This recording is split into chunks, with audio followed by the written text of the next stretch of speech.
जय सिया राम। प्रिय भगवत भक्तों, आज भाद्रपद मास के कृष्ण पक्ष की षष्ठी तिथि है। आज बहुत ही पवित्र दिवस है। आज ही के दिन विष्णु के 21वें अवतार बलराम जी का प्राकट्य हुआ था। जैसा कि आपको विदित ही है कि बलराम जी भगवान श्री कृष्ण के बड़े भाई हैं। श्रीमद् भागवत महापुराण में विष्णु के 24 अवतार की जो गिनती करवाई गई है, कुछ शास्त्रों के अनुसार बलराम जी विष्णु जी के 21वें अवतार हैं।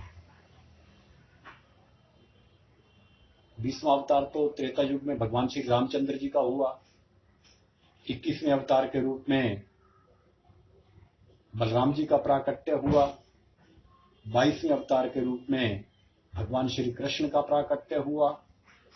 23वें अवतार के रूप में महात्मा बुद्ध का प्राकट्य हुआ और 24वें अवतार के रूप में कल्कि भगवान का कलयुग के अंत में प्राकट्य होगा।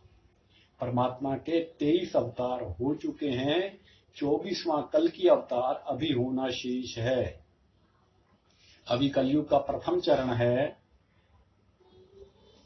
कलयुग की आयु 4,32,000 वर्ष है।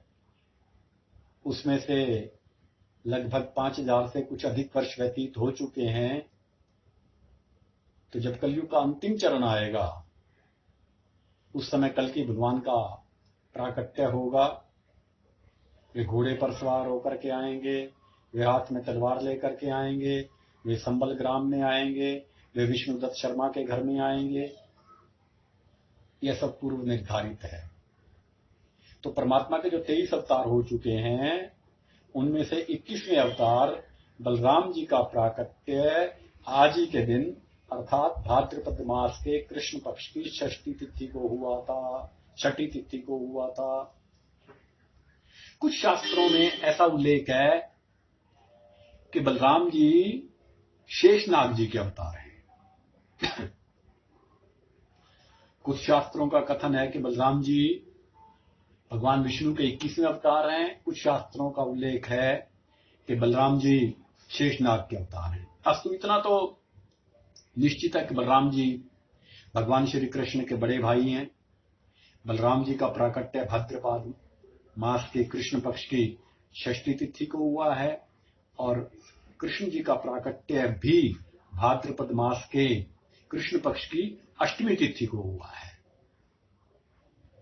तो इस दृष्टि से बलराम जी भगवान कृष्ण के बड़े भाई हैं। इन्हें बलदाऊ भैया भी कहते हैं, इन्हें संकर्षण जी भी कहते हैं, इन्हें हलधर जी भी कहते हैं, इन्हें बलभद्र भी कहते हैं। अनेकानेक नाम हैं। हलधर तो इन्हें इसलिए कहते हैं कि ये हल धारण किए रहते हैं। इनका मुख्य हथियार ही हल है। और हमारे ब्रज के रसिक संत विनोद में कहा करते हैं कि बलराम जी हर एक समस्या का हल अपने हल से निकाल देते हैं। बलराम जी के सामने कोई भी समस्या आ जाए, बड़ी से बड़ी, गंभीर से गंभीर समस्या का हल भी इनका हल है। अब इस क्रम में एक कथा है कि रेवतक नाम के एक महाराजा थे। उनकी कन्या का नाम था रेवती। तो रेवती जब युवावस्था को प्राप्त हुई और रेवतक महाराज को उसके विवाह की चिंता सताने लगी। जब भी कन्या युवावस्था को प्राप्त होती है तो प्रत्येक पिता को उसके विवाह की चिंता होती है और रेवतक जी को भी अपनी बेटी के विवाह की चिंता हुई। तो उन्होंने उसके लिए वर ढूंढना प्रारंभ किया, बड़ा प्रयास किया, लेकिन पूरी पृथ्वी पर उन्हें अपनी कन्या के लिए कोई उपयुक्त वर प्राप्त नहीं हो पाया। अब बड़े निराश हुए। निराशा में, हताशा में उन्होंने सोचा चलो ब्रह्मा जी के पास चलते हैं, ब्रह्मा जी ही कोई हल निकालेंगे। तो इसके लिए वे अपनी बेटी रेवती को लेकर के ब्रह्मा जी के पास ब्रह्मलोक में गए। उस समय ब्रह्मलोक में वेद पाठ चल रहा था। तो रेवतक जी को प्रतीक्षा करनी पड़ी। अंतराल के पश्चात वेद पाठ समाप्त हुआ तो रेवतक जी ने अपनी समस्या ब्रह्मा जी को बतलाई कि मेरी कन्या युवावस्था को प्राप्त हो गई है, लेकिन मुझे इसके लिए कोई उपयुक्त वर प्राप्त नहीं हो रहा है। मैंने मृत्यु लोक का चप्पा चप्पा छान मारा है, मुझे इसके लिए कोई उपयुक्त वर प्राप्त नहीं हो पाया है।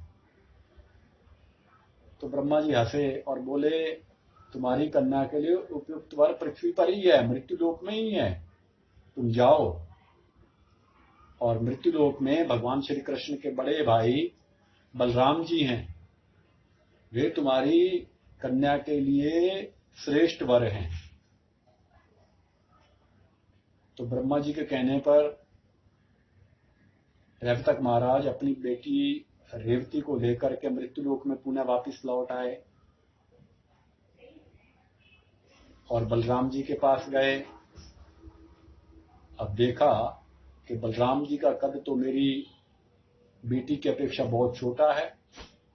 मेरी बेटी का कद 21 हाथ का है, 21 हाथ लंबी है मेरी बेटी, और बलराम जी मात्र 7 हाथ लंबे थे।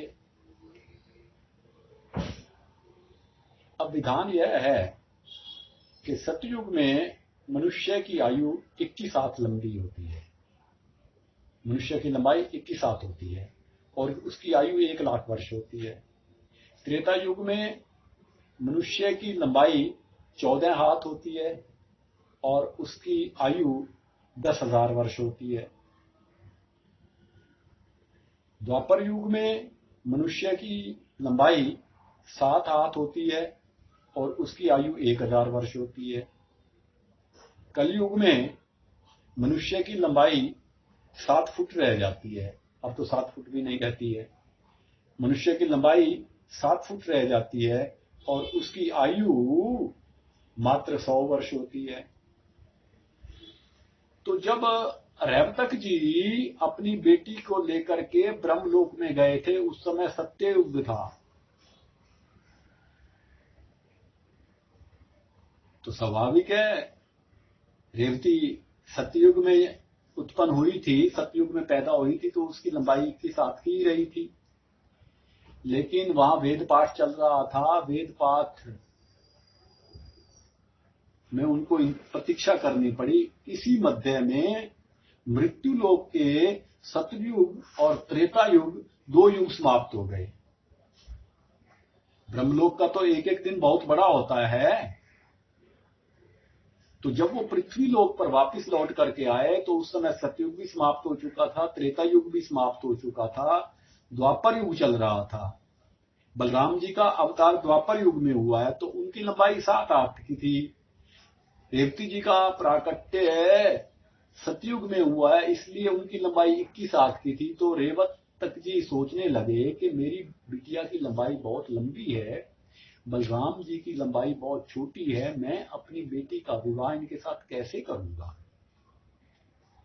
तो उन्होंने आसपास के लोगों से पूछा, भाई ऐसा क्यों है, यहाँ सब लोगों का कद इतना छोटा क्यों है। उन्होंने कहा, जी इस समय यहाँ द्वापर युग चल रहा है, द्वापर युग के अनुसार प्रत्येक व्यक्ति का कद यहाँ ठीक है।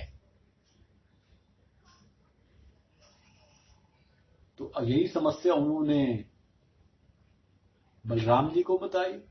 बलराम जी ने कहा, कोई बात नहीं है, हम आपकी बेटी का कद भी छोटा कर देंगे, आप विवाह करने को यदि तैयार हैं तो कद कोई समस्या नहीं रहेगी। तो बलराम जी ने अपना हल लिया और उस हल की जो नोक थी वो रेवती के कंधे पर रखी और उसको नीचे की तरफ दबा दिया और उसका आकार भी बलराम जी के आकार के बराबर लगभग 7 हाथ का ही हो गया।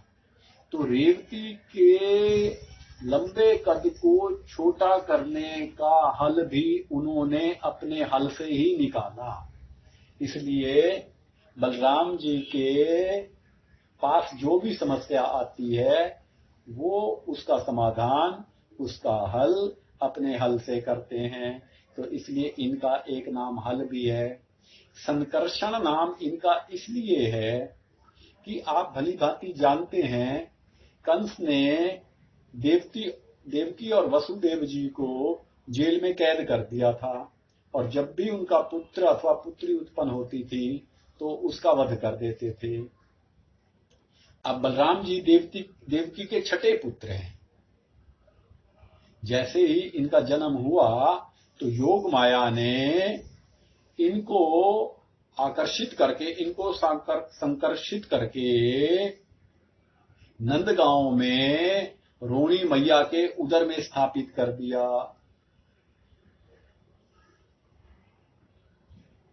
इनके गर्भ को देवकी मैया के गर्भ से संकर्षित करके नंदगांव में रोणी मैया के गर्भ में संकर्षित कर दिया, प्रस्थापित कर दिया।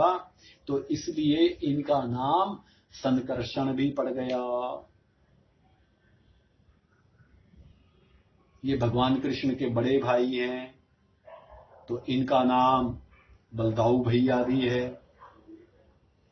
ये बड़े बलशाली हैं, बहुत बलशाली हैं, तो इसलिए इनका नाम बलभद्र भी है। इतने बलशाली हैं कि भीम को और दुर्योधन को गदा युद्ध की कला इन्होंने ही सिखाई थी। गदा युद्ध के इनके शिष्य भीम और दुर्योधन भी हैं। तो इस क्रम में हम दर्शन करते हैं कि जगन्नाथपुरी में जो जगन्नाथ भगवान, बलराम जी और सुभद्रा बहन जी का दर्शन होता है, तो वे यही बलराम जी हैं। जगन्नाथ के रूप में भगवान श्री कृष्ण विराजित हैं, बलराम के रूप में हमारे बलदाऊ भैया विराजित हैं, और सुभद्रा के रूप में बलदाऊ भैया की बहन सुभद्रा जी विराजित हैं। और जगन्नाथपुरी में तो रथ यात्रा निकलती है। अभी जो जून मास में रथ यात्रा हुई थी, तो उस रथ यात्रा में जो 3 रथ सजाए जाते हैं, वो एक रथ हमारे बलदाऊ भैया जी का होता है, बलराम जी का होता है, बलभद्र जी का होता है। एक रथ भगवान जगन्नाथ जी का अर्थात भगवान कृष्ण जी का होता है, और एक उनकी बहन सुभद्रा जी का होता है। तो ये जगन्नाथपुरी में जगन्नाथ भगवान, बलदाऊ भैया जी, बलभद्र भैया जी और सुभद्रा भैया जी विराजते हैं। और जगन्नाथपुरी के रथ यात्रा के जो 3 रथ होते हैं, उनमें एक रथ इन बलदाऊ भैया जी का होता है, बलभद्र जी का होता है। अब आप भली भांति जानते हैं कि महाभारत का जब युद्ध हुआ तो भगवान श्री कृष्ण ने पांडवों का पक्ष लिया।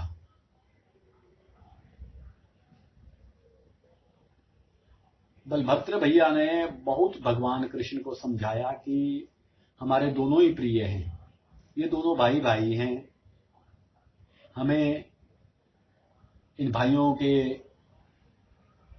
आंतरिक कलह में नहीं पड़ना चाहिए। दूसरी चीज ये है कि ये दोनों ही मुझे प्रिय हैं। भीम को भी गदा युद्ध मैंने सिखाया है और दुर्योधन को भी गदा युद्ध मैंने सिखाया है। तो इसलिए हमें इनके किसी के पक्ष या विपक्ष में नहीं जाना चाहिए।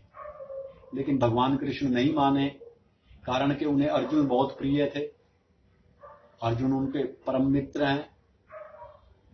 इसलिए भगवान कृष्ण पांडवों की ओर से लड़े। यद्यपि उन्होंने दुर्योधन को अपनी सारी की सारी सेना दे दी, लेकिन बलदाऊ भैया न पांडवों की ओर से लड़े न कौरवों की ओर से लड़े। वे तटस्थ रहे और महाभारत के युद्ध के दौरान वे तीर्थ यात्रा के लिए चले गए, तीर्थाटन के लिए चले गए। उन्होंने महाभारत के युद्ध में बिल्कुल भी भाग नहीं लिया है। तो ऐसे बलदाऊ भैया की आज पावन जयंती है।